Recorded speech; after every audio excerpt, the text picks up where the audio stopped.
Cat two Excel data না আমরা cat ফাইলটাকে open করব, ঠিক আছে? ক্যাট ফাইলটা ওপেন করার জন্য প্রথমে আমরা ধরো এইটা ফাইলের ভিতরে, মানে এটা একজনের প্রশ্ন করছে আর কি, তার প্রয়োজন যে তোমার ক্যাট থেকে পয়েন্টগুলো সহ আরএলগুলো সহ কিভাবে তোমার ইয়াতে নেওয়া যায়। সেক্ষেত্রে আমরা এটা, যেহেতু এখন বর্তমানে সবাই আপগ্রেড ভার্সনে কাজ করে, তা আমরাও আপগ্রেড ভার্সনে করি নাকি 21-এ করি। এই টেক্সটগুলো, হ্যাঁ, এই টেক্সটগুলো এখানে দরকার কি মূলত তোমার এই আরএলটা দরকার আর এই পয়েন্টের কোঅর্ডিনেটটা দরকার, ঠিক আছে? এখানে দুইটা দুইটা জিনিস দরকার।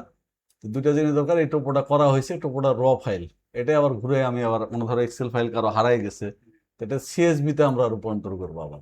সিএসবি, সিএসবি বলতে ওটাও মাইক্রোসফট এক্সেলেরই একটা ইয়া। আবার ওখান থেকে তোমার মাইক্রোসফট অফিসেও এক্সেলও নেওয়া যাবে। তাহলে এপি ইন্টার দিব প্রথমে ইন্টার দেওয়ার পরে আমরা আমাদের কোন জায়গায় সে প্রোগ্রামটা আছে সে ফাইলটা আমরা খুঁজে বের করব, ঠিক আছে? সেটা হলো তোমার আমরা রাখছি এটার ভিতরে। এখানে তোমার হলো ওই যে পি টু এক্সেল কমান্ডটা হলো পি টু এক্সেল, কমান্ডও পি টু এক্সেল, ফাইলের নামও পি টু এক্সেল। যখন লোড দেব, লোড দেওয়ার পরে এখানে দেখাবে লোড সাকসেসফুলি লোড, হ্যাঁ, জাস্ট ক্লোজ করে দেবো। তাহলে এখন কি কমান্ড কি হবে? পি টু এক্সেল, এই যে এখানে অলরেডি চলে আসছে পি টু লেখার পরে এক্সেল যদি আসতো, আমি এখানে ইন্টার দিলে পরে কিন্তু আমার এটা চলে আসবে। আর আমি কি নামে কোথায় সেভ করতে চাই, আমি ধরো ডেস্কটপে রাখবো। ডেস্কটপে survey data, SURVEY, survey data, হ্যাঁ, টিএ টিএ, সার্ভে ডাটা বলে আমি রাখলাম আর কি। যে কোনো ফাইলের নাম যা দিতে পারে, এই সিএসবি সরাসরি সিএসবি তে টাইপে সেভ হবে, ঠিক আছে? তাহলে এখানে আমি যদি সেভ দেই, সেভ দেওয়ার পরে আমাকে সিলেক্ট অবজেক্ট বলতেছে, এই অবজেক্টগুলো, তার মানে আমি কি পুরাটা, এটা পুরাটা আমি পুরাটা সিলেক্ট করলাম।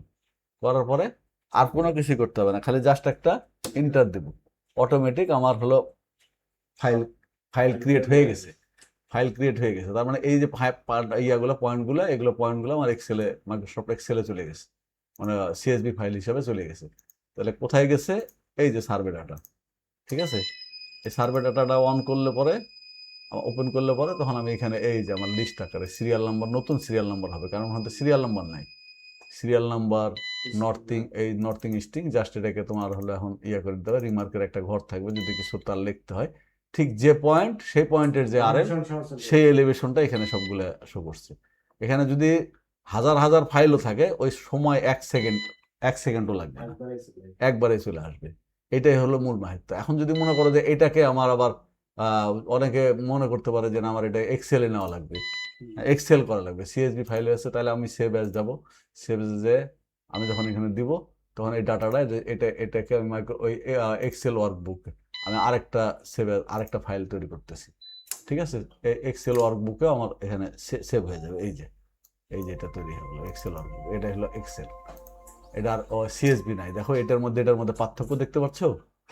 হ্যাঁ, এটা একটা আলাদা। এটা হলো তোমার হলো সিএসবি ফাইল, এটা হলো তোমার এক্সেল ফাইল। এক্সেল ফাইলে আমি রূপান্তরিত করে নিলাম। এটাই হলো এটার মূল কাজ।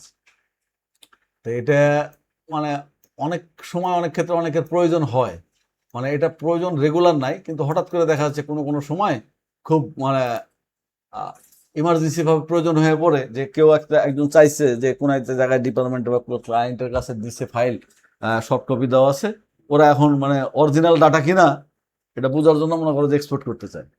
তো সে এক্সপোর্ট করতে চাইলে পরে যখন আমরা এক্সপোর্ট করে দেবো, তখন তো এই আরএল আর এই পয়েন্ট, এখানে পয়েন্টের, তখন এটা এর মতো করে ও এটাকে সাজায় নিয়ে যাবে। এটা সাজায় নিয়ে যাবে, ঠিক আছে, কিন্তু নিয়ে যাওয়ার পরে ও নাম্বার কিন্তু নাই, এখানে কোনো নাম্বার নাই, সিরিয়াল নাম্বারটা ওর মতো করে দিবে, কিন্তু যেটা দিবে সেটারই কিন্তু এখানকার আরএল গুলা ওই জায়গার কারই আরএল দিবে। হ্যাঁ, এটাই হলো এটা দিয়ে, বুঝতে পারছো? খুব সহজ, ছোট্ট এবং সহজ, 1 সেকেন্ডের কাজ। হ্যাঁ, কিন্তু এটাকে অনেকে আবার মনে করে অনেক পেঁচায় ঘুষায় বিভিন্ন রকম ভাবে উপস্থাপন করার চেষ্টা করে, বলার চেষ্টা করে, কিন্তু আসলে এত কিছু প্রয়োজন নাই। আমার দরকার হলো কাজ। ঠিক আছে বন্ধুরা, যদি ভিডিওটি ভালো লাগে তো অবশ্যই লাইক কমেন্ট করবেন, পাশাপাশি সাবস্ক্রাইব করে পাশে থাকবেন। এরকম নতুন নতুন ভিডিও পাওয়ার জন্য আমাদের পেজটি ফলো দিয়ে রাখবেন।